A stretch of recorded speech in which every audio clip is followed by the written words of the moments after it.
কাল রাত্রেবেলায় আমাদের বাড়িতে এসেছে একজন নতুন সদস্য, একটা ছোট্ট কার্তিক। আগের বছরও এই দিনেই দিয়েছিল, আবার তার আগের বছরও, আবার এই বছরও দিয়েছে। আমাকে টোটাল 3টে দিয়েছে। আচ্ছা, তোমরা কমেন্টে বলো তো কে কটা পেলে। আজ সকালবেলায় ঘুম থেকে উঠে কাজগুলোকে আগে সেরে নিয়েছি, তারপর স্নান টান সেরে করতে চলে গিয়েছিলাম পুজো। কারণ আজ যেমন কার্তিক পুজো, তার সাথে আজকে আবার শিবেরও পুজো। কারণ আজ হলো সোমবার, আর সোমবার আমি শিবের পুজোটা করি। শিবের পুজোটা শেষ হতে না হতে আবারও চলে গেলাম কার্তিক পুজো সব জোগাড় যন্ত্র করতে। প্রথমেই অল্প করে একটু আলপনা দিলাম। আমি কিন্তু ভালো আলপনা দিতে পারি না, তাও একটু চেষ্টা করেছি।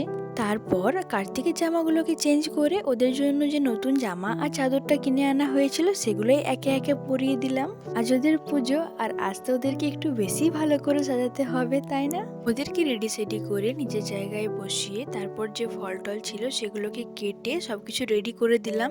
এই বছর আমাদের কার্তিক পুজোটা রাত্রেবেলায় না, বরং দুপুরবেলাতেই হয়েছিল। কারণ আমাদের যিনি পুরোহিত আছেন উনি কিছু কারণের জন্য বলেছিলেন দুপুরবেলায় করতে, তো ওনার কথা অনুযায়ী আমরা দুপুরবেলাতে কার্তিক পুজোটা করলাম। অবশেষে আমার শ্বশুর মশাই পুজোটাও সারলেন, আর আমরাও নিজেদের মন মতো পুষ্পাঞ্জলি দিয়ে আজকের মতো পুজোটা এখানেই শেষ করলাম। চলো, বাই।